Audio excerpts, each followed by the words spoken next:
Hello student.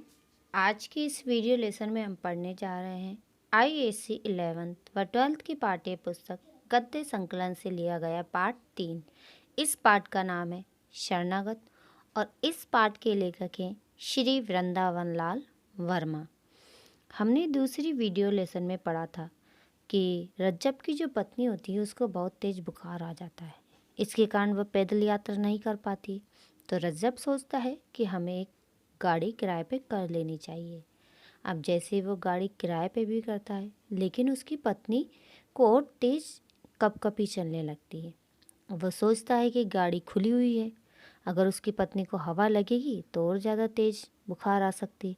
इसीलिए उसने यात्रा कुछ क्षणों के लिए, कुछ समय के लिए या कुछ घंटे के लिए स्थगित कर दी। अब आगे पढ़ते हैं।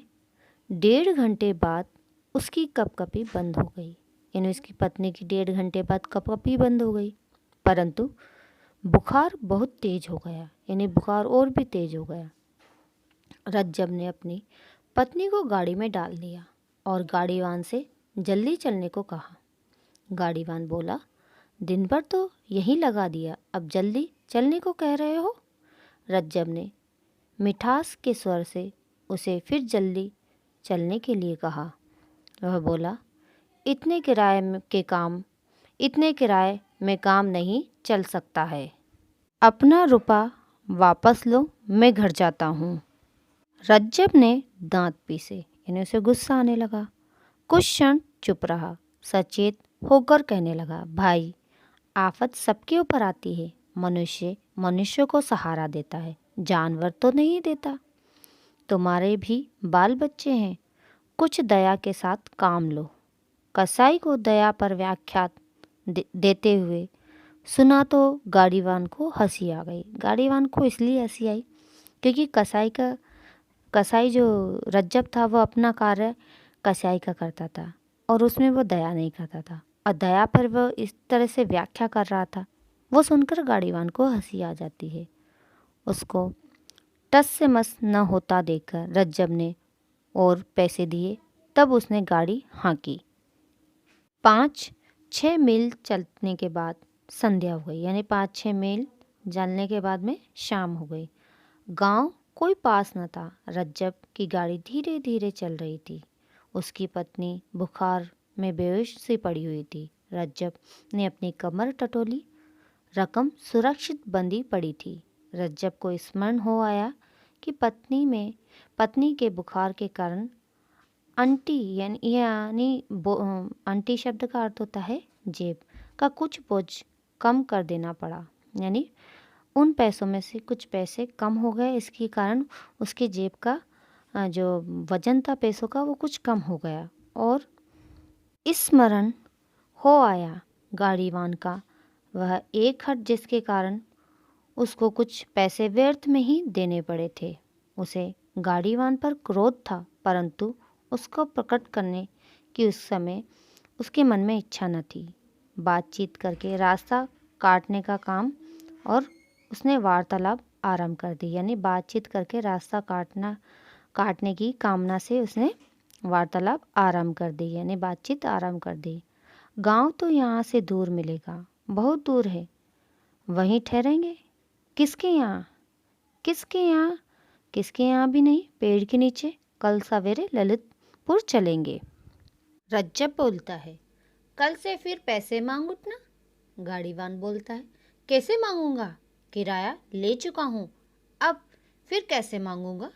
फिर रज्जब बोलता है, जैसे आज गांव में हट करके मांगा था। बेटा, ललितपुर होता तो बतला देता। अब गाड़ीवान बोलता है, क्या बतला देते? क्या सेत मेत में गाड़ी में बैठना चाहते थे?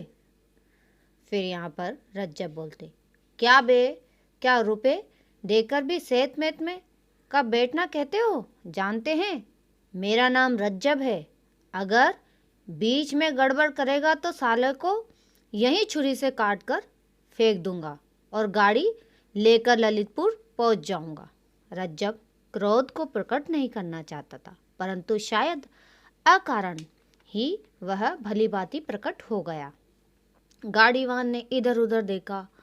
अंधेरा हो गया था, चारों ओर सुनसान था। आसपास झाड़ियाँ खड़ी ही थी। ऐसा जाना पड़ रहा था कि कहीं से कोई अब निकले और अब निकले। रज्जब की बात सुनकर उसकी हड्डी हड्डी कांप गई थी। ऐसा जान पड़ रहा था कि मानो पसलियों को उसकी ठंडी छुरी छूकर चली गई हो। गाड़ीवान चुपचाप बैल को हाँकने लगा। उसने सोचा गांव के आते ही गाड़ी छोड़कर नीचे खड़ा हो जाऊंगा और हल्ला गुल्ला करके गांव वालों की मदद से अपना पीछा रज्जब से छुड़ाऊंगा। रुपए और पैसे भले ही मैं वापस कर दूं, परंतु और आगे ना जाऊंगा। कहीं सचमुच मार्ग में मार दिया तो, यानी मार डाला तो। गाड़ी थोड़ी दूर और चली और बैल ठटक कर खड़े हो गए। रज्जब सामने न देख रहा था, यानी रज्जब ने सामने नहीं देखा, इसलिए जरा कड़कते हुई आवाज में गाड़ीवान से बोला, क्या बे बदमाश, सो गया क्या? यानी गाड़ी कैसे रुक गई? अधिक कड़कती आवाज के साथ सामने रास्ते पे खड़ी हुई एक टुकड़ी में से किसी के कंठ, यानी कठोर कंठ से निकला, खबरदार जो आगे बढ़े तो। यानी सामने कुछ लूटपाट व्यक्तियों की टोली आ गई थी और उनमें से एक व्यक्ति ने कठोर कंठ यानी गले से बोला, खबरदार जो आगे बढ़ गए तो। रज्जब ने सामने देखा 4-5 आदमी बड़े बड़े लट बांध कर न जाने कहाँ से आ गए। उनमें से उसने जो गाड़ीवान को लूटने आए थे, कसाई को लूटने आए थे, वही व्यक्ति थे यहाँ पर। और उनमें से तुरंत ही एक ने बैल की जुआरों पर एक लाठी पटका दी। यानी जो बैलों को बांधने की जो लकड़ी होती है ना, उस पर जो लकड़ी है ना, उस पर एक लठ फटकार दिया और दाएं बाएं आकर रज्जब पर आक्रमण करने की तैयारी हो गई। गाड़ीवान गाड़ी छोड़कर नीचे जा खड़ा हुआ और बोला, मालिक, मैं तो गाड़ीवान हूँ, मुझे कोई सरोकार नहीं है। तो स्टूडेंट, इस भाग को हम यहीं पे समाप्त करते हैं। तो उम्मीद करती हूँ आपको ये भाग समझ में आ गया होगा। आगे का भाग अगली वीडियो लेसन में हम पढ़ेंगे।